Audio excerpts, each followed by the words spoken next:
তো লক্ষ্মীর ভান্ডারে না 11,000 টাকা আমি মুখে ছুঁড়ে মারবো একদিন। মার না দেখিয়ে মার, আমি ঘুরি নেব টপ টপ। আমি এখন ছাদে আসছি আর তোমাদেরকে ছাদে একটা জিনিস দেখাবো, ছাদ থেকে জাস্ট গ্রামের বিউটিটাকে দেখাবো। আজকে আজকে এতটাই ঘন কুয়াশা হয়েছে, জাস্ট দেখো দেখো। আরো কিছুক্ষণ আগে আরো অনেকটা ঘন কুয়াশা ছিল, দেখ সূর্য উদয় হয়ে গেছে। জাস্ট ওয়াও, কুয়াশাটা হালকা হালকা করে কাটছে। এই সকালের এই দৃশ্যটা সত্যি বন্ধুরা দেখতে খুবই দারুণ লাগে। আর তাই আজকে সকালে তোমাদেরকে দেখাচ্ছি উঠে। এই দেখো এখন একটা এই যে বাড়িটা দেখতে পাচ্ছ, এই বাড়িটা আগে কিছুক্ষণ আগে দেখা যাচ্ছিল না, জাস্ট এখান থেকে 100 মিটার দূরে কিছু দেখা যাচ্ছিল না, এতটাই ঘন কুয়াশা ছিল। এখন সূর্যটা উদয় হওয়ার পর কিছু দেখা যাচ্ছে। আর আজকে শুভ সকাল জানিয়ে বন্ধুরা আজকের ব্লগটা শুরু করছি। আর যারা নতুন দেখছো বন্ধুরা তারা চ্যানেলটাকে সাবস্ক্রাইব করে দাও আর এই ছোট্ট ভাইটাকে একটু সাপোর্ট করো। চলো, কুয়াশার জন্য একটা জিনিস ক্ষতি হচ্ছে গ্রামের, আম গাছের মুকুল এসেছে, লিচু গাছের মুকুল এসেছে। এই মুকুলের খুব প্রচণ্ড ক্ষতি হয় এই ঘন কুয়াশার জন্য।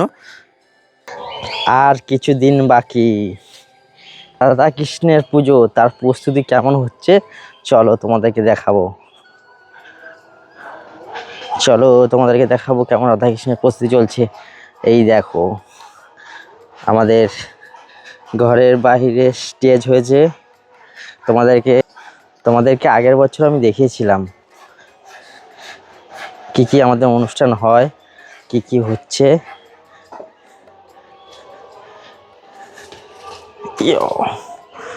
এই দেখো স্টেজ, বিশাল বড় স্টেজ হয়েছে।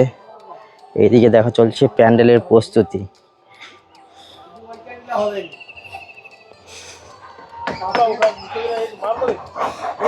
এই দেখো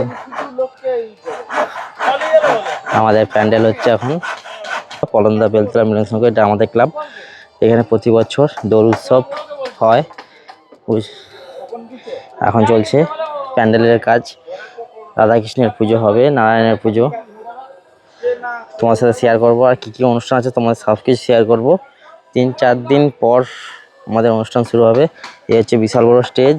আমাদের পুজো দেখতে চাও চলে আসো পলন্দা বেলতলা মিলন সংঘ ক্লাবে। এখানে দোল উৎসবের দিন ডিজে রয়েছে, আর ডিজে অনুষ্ঠান মানে বুঝতে পারছো কতটা এনজয় হবে। তারপরে অনেক দোল উৎসবটা খুব তাড়াতাড়ি চলে এসেছে। আর বজা দেখতে পাচ্ছ আমার কাঁধে সকালবেলা এইভাবে উঠে ঘুরবে। বছর আমের মুকুল দারুণ হয়ে এসেছে প্রত্যেকটা গাছে।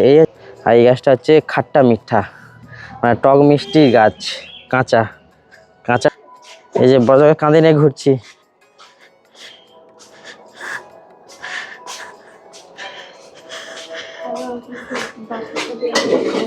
মা রান্না করছে। মা পটল কটা কেজি জানো?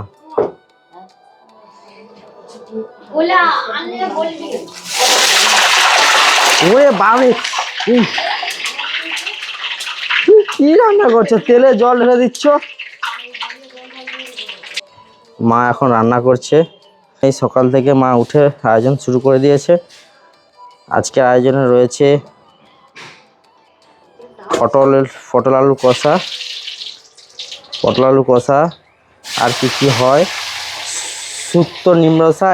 তোর মা কি খাচ্ছে দেখ, লুকিয়ে লুকিয়ে দেখি। হা কর, কি খাচ্ছ?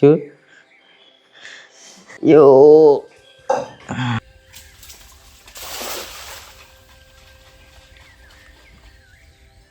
এখন পেঁয়াজ নাড়ছে। আনি তুই দেখ, তুই 11,000 টাকা ছুঁড়ে মারবো মুখে, এই ভিডিওতে বললাম মুখে ছুঁড়ে মারবো তোর 11,000 টাকা। তো লক্ষ্মীর ভান্ডারে না 11,000 টাকা আমি মুখে ছুঁড়ে মারবো একদিন। মার না দেখিয়ে মার, আমি ঘুরি নেব টপ টপ। তুই দেখবি আমি এমন এমন তোকে এরকম করে ছুঁড়ে মারবো নি, যখন দেখতে পাবি সেদিন। টাকাগুলো মারো না, কোথায় টাকা দেখি দাও, ছুঁড়ে মারো। লক্ষ্মীর ভান্ডারে 1,000 টাকা পায় যেন বিশাল কিছু পায়।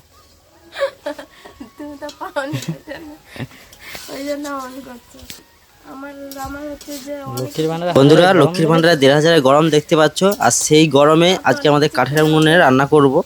অনেকদিন পর খুব ইচ্ছে হচ্ছিল লাল ঝোল খেতে, তাই ইন্দু এখন বানাচ্ছে লঙ্কা হলুদ দিয়ে, তার সাথে রসুন দিয়ে করবে নাড়াচাড়া করে, তারপর এইভাবে আমাদের ভালো রেডি করে হয়ে নাড়তে যাবে হবে। চিকেন হওয়ার কষা কিছুক্ষণ তৈরি পর আমরা হয়ে। রসুনটা দিয়েছি। আমাদের বাড়ির সামনে একটা ছোট পুকুর আছে, আর সেই পুকুরে এখন বাবা এখন জাল দিচ্ছে। চলো দেখি কি মাছ আসে। এই পুকুরের পাঁকটা, ছোট পুকুরের পাঁকটা পুরো একদম কালো, দেখো দেখতে পাচ্ছ। বাবাকে বললাম জালটা ধুয়ে নিয়ে আসো, তারপরে মাছগুলোকে বের করতে পারবে ভালোভাবে। দেখো বন্ধুরা, জালে কি এসেছে, রুই এসেছে, বড় একটা রুই মাছ আছে, আর তার সাথে রয়েছে বড় একটা মিরকাল মাছ, না এটা রুই মাছ। এই দুটো রুই মাছ এখন আমাদের পুকুরে জালের মধ্যে রাখা হবে বাঁচিয়ে। যদি বড় মাছ পড়ে তাহলে এই মাছগুলোকে ছাড়া পাবে, আর না হলে ওদের শেষ দিন। এখন পুকুরে এইভাবে রাখা রয়েছে, ওরা অনেকটা সময় ধরে বেঁচে থাকবে।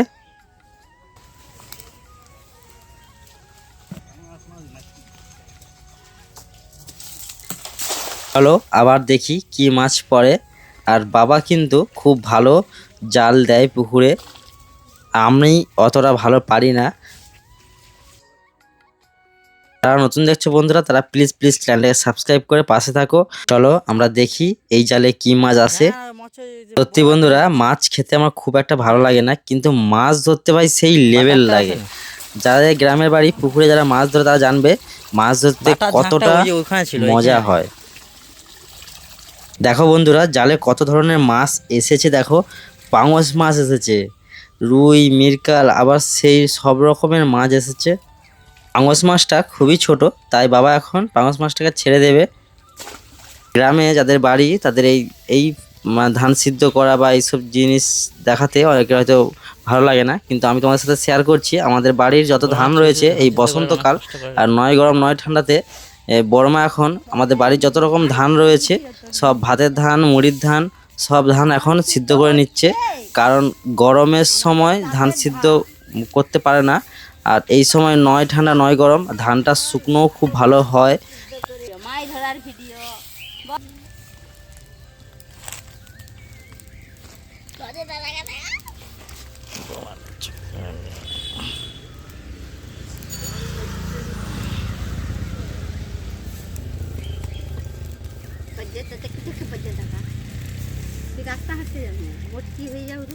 বজকে দেখো, বজ এখন জেঠিমার কোলে উঠে কি করছে।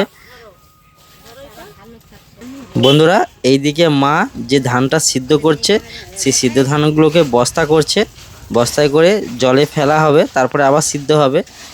ধান সিদ্ধ করার অনেক প্রসিডিওর রয়েছে, ধান থেকে কীভাবে চাল হয় আর গ্রামের পদ্ধতিতে, সেটা অনেক রকম পদ্ধতি রয়েছে। আশা করি ভিডিওটা ভালো লেগেছে। যদি ভালো লেগে থাকে প্লিজ চ্যানেলটাকে সাবস্ক্রাইব করে দাও, পাশে থাকো। চলো দেখা হচ্ছে নেক্সট ভিডিওতে, টাটা।